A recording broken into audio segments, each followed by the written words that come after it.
Welcome to the Naavik Gaming Podcast, where it is our mission to explore the business and future of video games. We bring together the industry's brightest builders, investors, and thinkers to keep a pulse on current events, dissect emerging trends in games, share lessons learned, and have a great time.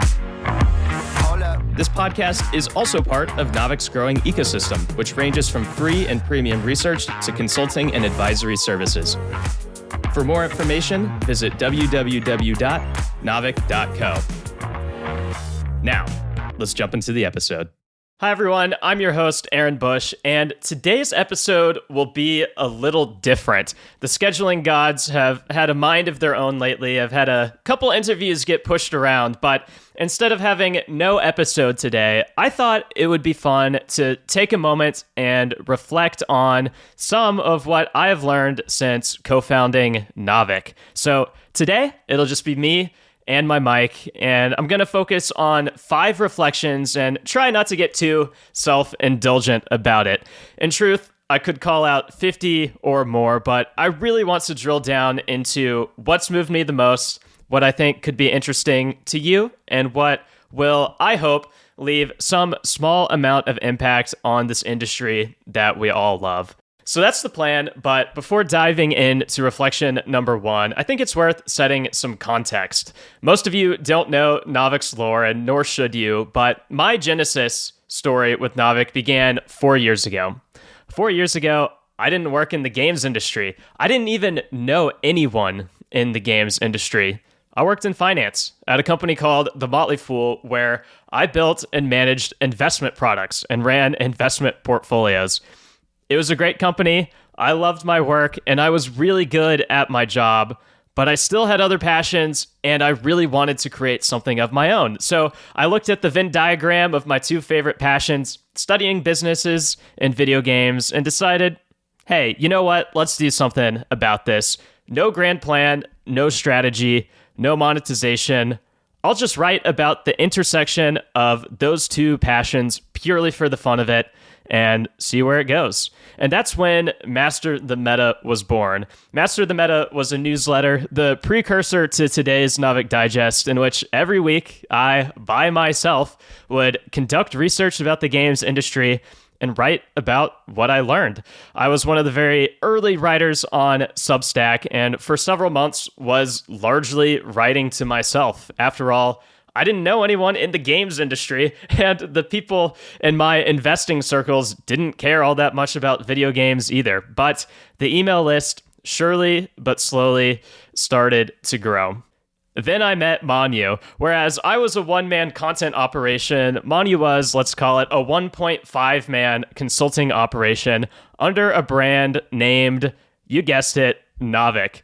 Manu discovered me through an investing podcast of all places, then stumbled across Master the Meta, and then, after determining I wasn't a total idiot, decided to reach out. At the time, I had no idea whatsoever he would turn into my co-founder, or that my hobby would even turn into a business. I was just relieved that this super knowledgeable guy about making video games actually thought my content was good. He suggested that we collaborate on an essay, and then the snowball began to compound. Every week, I'd look at our email list and be ecstatic about seeing prominent gaming leaders and companies I was interested in actually subscribing to learn about what I had to say. The audience grew. Manu's consulting inbound grew. We slowly began adding writers and consultants, and by the time Manu suggested that we officially join forces and start a real company, it was an easy yes from my end. Now, that sounds like a serendipitous origin story, and in many ways it is, but the whole time I couldn't help but think in the back of my mind, why me? Why would all of these people choose to read my thinking? Someone who's never made a video game or run a video game business. I felt like an imposter, and often still do, even as I'm talking right now. And that brings me to reflection number 1, which is imposter syndrome is the real imposter, not you. After lots of worrying about saying something stupid or embarrassing myself in front of an audience I deeply admired, it finally hit me. All of us are just trying to figure it out. That's why these people subscribed. We're all doing our best to keep up with this crazy world we're in, learn new things, and create new value for this industry we love and the world at large.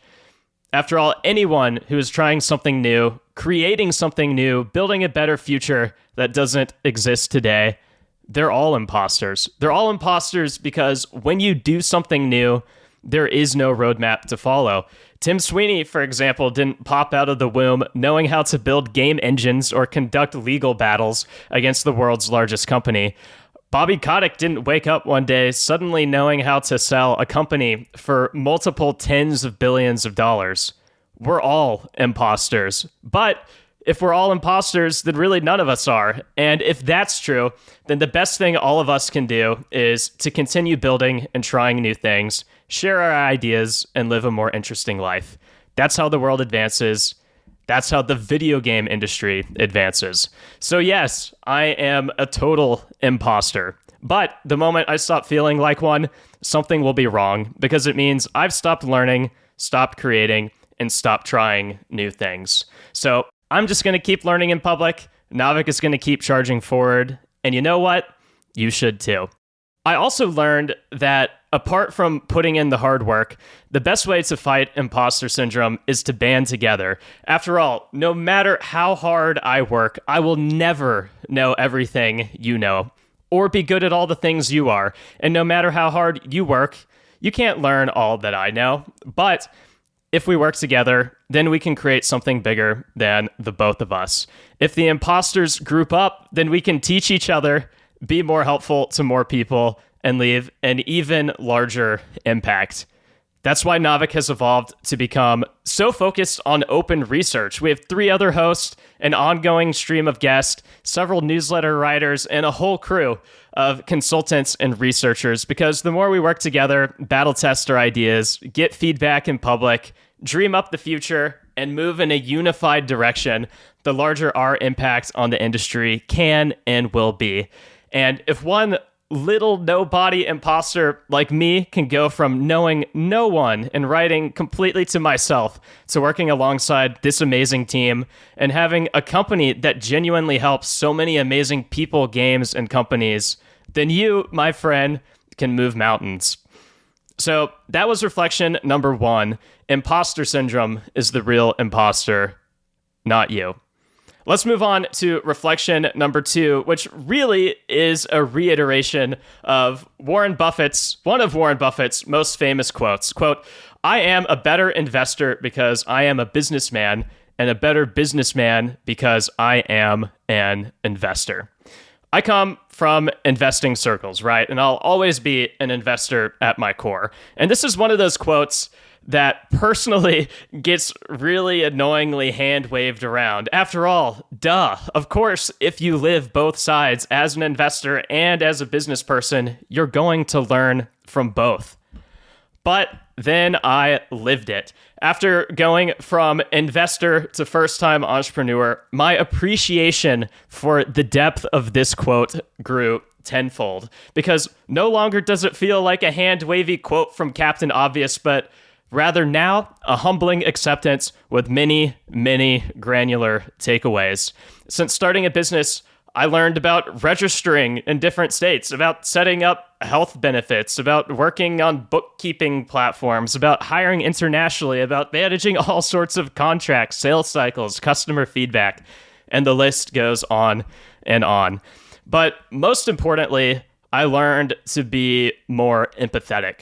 When I was an employee, working for my last business, I always was friendly with and appreciated everyone in different roles, the finance team, the HR team, the legal team, tech team, but I didn't truly internalize and understand the work they do and the daily challenges and obstacles that they face.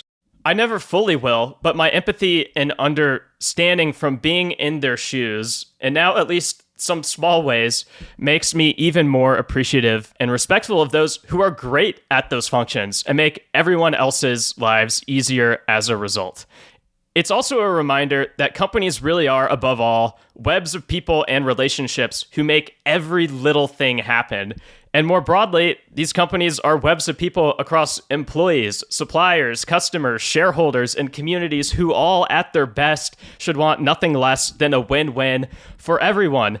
That's conscious capitalism, business done from a standpoint of empathy and win-wins in good times and bad. So, what the heck does that have to do with Warren Buffett's quote, "I am a better investor because I am a businessman, and a better businessman because I am an investor"?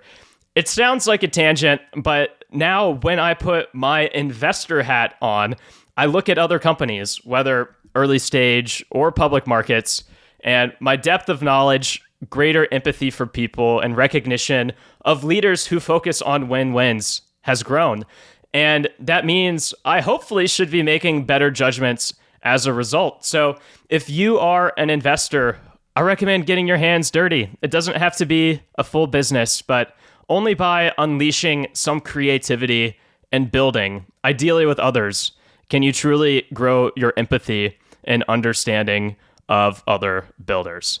So that's one thing I've learned. And on the flip side, more founders and executives, I think, should play their hand at investing, having true skin in the game with other individual companies.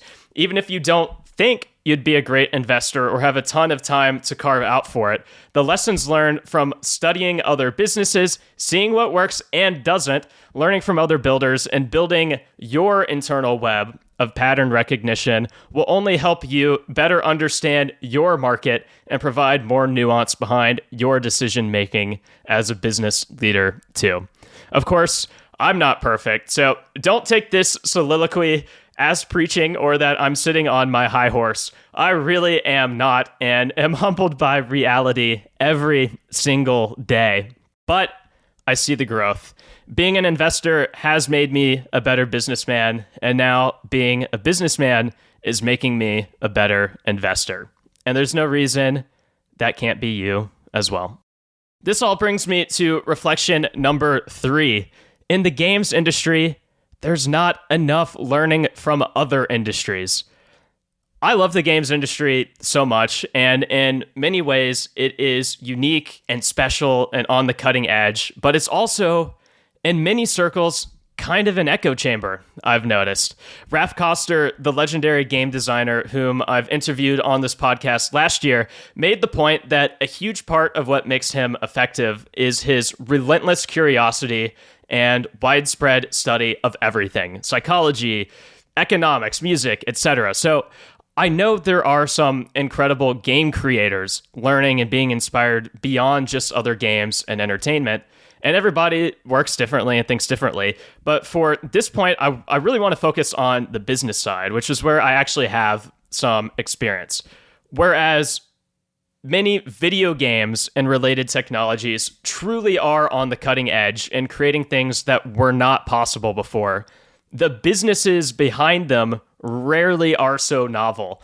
And that's not a diss, it's natural. Shareholder-backed companies as entities have structurally been around for hundreds of years. But what it means is that for business people, it's far more possible to study and implement the best of what other people have already figured out. And the best of what others have already figured out is very often in other industries and from other time periods.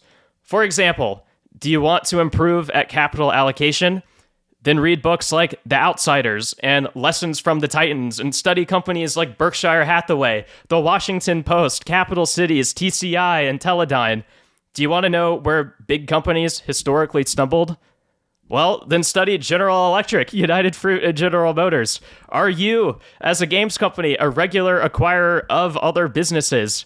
Well, if so, then you should probably study the best in the world at acquiring, like Constellation Software, TransDigm, and Danaher. And if the industry is changing around you, then you should probably study others who went through change too. Read The Innovator's Dilemma, really internalize the Gartner hype cycle, and learn how companies like Intel and Netflix upended their businesses to create something bigger and better as the industry changed around them. Of course, that's not an exhaustive list of examples. I would bore the heck out of you if I went on, but those are companies from wide-ranging industries, right? Newspapers, cable, aerospace parts, software, manufacturing, and on and on. that you can truly learn from as a business person. And the nature of navigating evolving industries, surviving economic cycles, building competitive advantages, maximizing value creation, building teams and processes that scale and thrive, and so much more can be learned from everywhere. But what I've seen, our industry isn't really looking. I know other widespread learners are out there, but I'm always surprised by how narrowly focused many people in this industry are, at least if it comes from what we see shared publicly. And I think we all can level up and create businesses of even more impact when the public discourse, sharing of insights, and the discussion amongst investment and executive teams widens and incorporates the best of what other people have already figured out. We'll try to do that at Naavik, but it would be even better to all do it together. Okay, let's move on to my final two reflections, which are more about where the industry is going next. Reflection number 4 is that the age of efficiency is just beginning, and it's going to have really interesting ripple effects on our industry in the next few years. Now, I don't know about you, but I joined the games industry during a period of abundance. Money was easily raised, valuations were sky high, M&A was active and competitive, companies were expanding their roadmaps, and no one could seem to do any wrong. It was the roaring 20s all over again, until it wasn't. And as we all know, issues did start to eventually sprout up. Player engagement mean reverted after COVID. Higher interest rates made money more expensive, and Apple's new ATT policies fundamentally changed the unit economics of the largest slice of the games industry. And when you have major changes like that, ripple effects do ensue. Inflation happens, money tightens, valuations fall, and when companies redid their forecast and budgets, they realized that their teams were often too bloated. So, of course, over the past several months, we've sadly seen layoffs and game closures accelerate, affecting big and small companies alike. But here's the thing, the sea change is only just the beginning for more reason than one. And let's start with the obvious. First, even though many companies have already pulled back, it usually happens in more than one way. For example, EA, Unity, and even a company like Meta have all conducted multiple rounds of layoffs. And there are glaring examples, like Ubisoft above all, that have failed to make the right but hard decisions regarding financial responsibility and tighten their focus and budgets.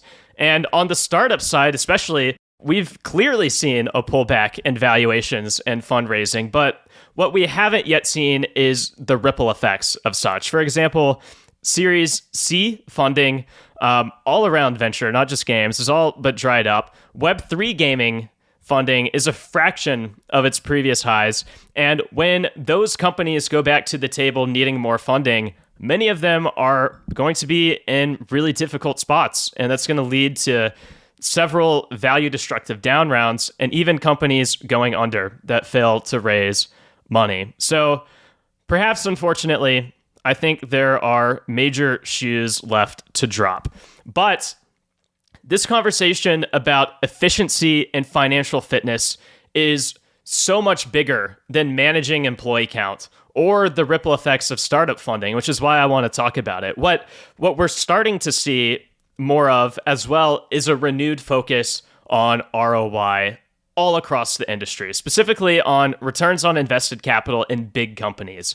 And, many of the biggest publishers have in recent years done a pretty good job of keeping an eye on maintaining high ROIs, even at the expense of not taking risk. But other companies that were the previous high flyers are starting to follow suit in that mindset as well. So take, for example, Embracer or Stillfront. These companies were serial acquirers whose growth engines have largely sputtered out over the past year. And in many cases, they did make some questionable decisions with capital when chasing deals when markets were roaring at their highs. But both of those companies have naturally slowed down, also facing organic growth headwinds. And over the past couple quarters have made it clear to investors that they are increasingly enforcing higher levels of ROI and their internal decision making, such as greenlighting new games. And I don't intend to fully harp on these specific companies, but I think it's indicative of a broader trend. In an era when money is once again more expensive and the market is more scrupulous, more companies are going to raise their standards and work to get more from less. And that's actually a really good thing. The last piece of this I want to quickly hit on is AI. And in my opinion, AI is the real deal. And unlike other trends like mobile, which brought to life a new platform, or Web3 even, which leverages new tech to make new game designs possible, AI is a trend that will impact the full value chain and cost structure of most companies. It enables individual contributors to also do more with less in their own jobs. Do you see the pattern?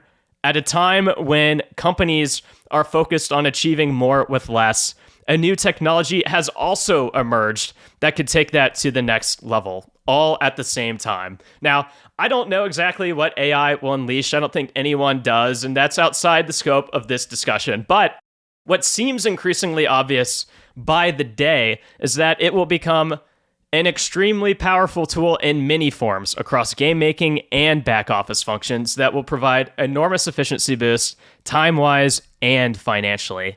And that's going to be a major value unlock for companies of all types. Sure, it might displace some jobs, but it will also create many jobs and enable individuals to be more valuable.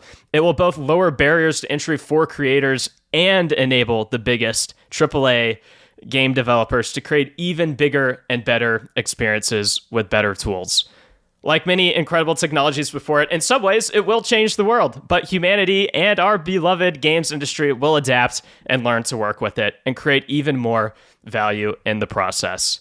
So, bottom line, despite all of the noise that's destined to unfold in the coming weeks, months, and years, it's quite clear that the age of efficiency is upon us, financially and technologically. It won't stay forever, for economic cycles are, well, cycles, but the next few years should be very exciting as a result. And with that, let's move on to our final topic, reflection number 5. And I'll keep this one short so that we can wrap up soon. But really, part of what attracted me to the games industry wasn't just the fact that it is large and growing, but rather the fact that new trends and platforms have historically, with minor exceptions, not replaced what came before, but instead have built on top of previous paradigms. Consoles built on top of PC, mobile built on top of those, and even something like VR on the fringes today, perhaps in the long run, can build on top of everything else. Our industry's culture is more additive than it is subtractive or disruptive. And I think that beautiful fact sometimes gets lost. You'll hear commentary all the time that might indicate the opposite, like how mega publishers are purely focused on their biggest IPs at the expense of everything else, or how Web3 gaming just competes for the same users, or how AI and UGC could gain share and steal jobs from those at big companies. And you know what? Sure, there are little kernels of truth in all of those concerns, but it misses the forest for the trees.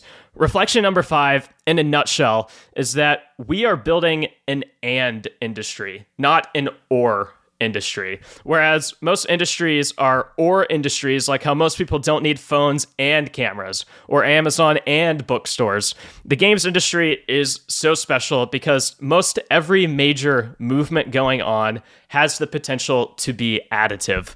Web3 gaming, for example, is additive because it unlocks a wider creative surface area and dramatically increases the LTVs of dedicated fans. We'll have off-chain and on-chain games, not one or the other.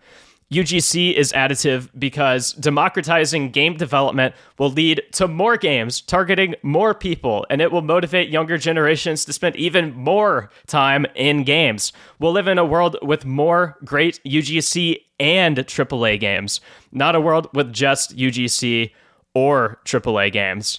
AI is counterintuitively additive because it will enable people in companies to become more productive than they've ever been, and work together to create even more incredible experiences.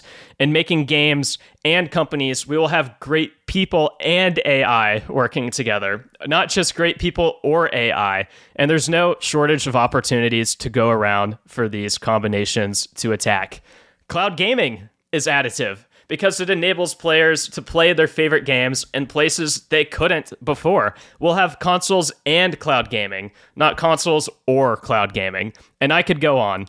Yes, these trends are across various parts of their maturity curves and hold radically different levels of upside. And sure, it's not to say that all future trends will forever be additive, but there is no denying the fact that this industry is still net additive. And being an and industry, not an or industry, is a really big underappreciated deal, in my opinion, because despite change, there is opportunity everywhere. When an industry is additive, it means that all of our work individually is also additive.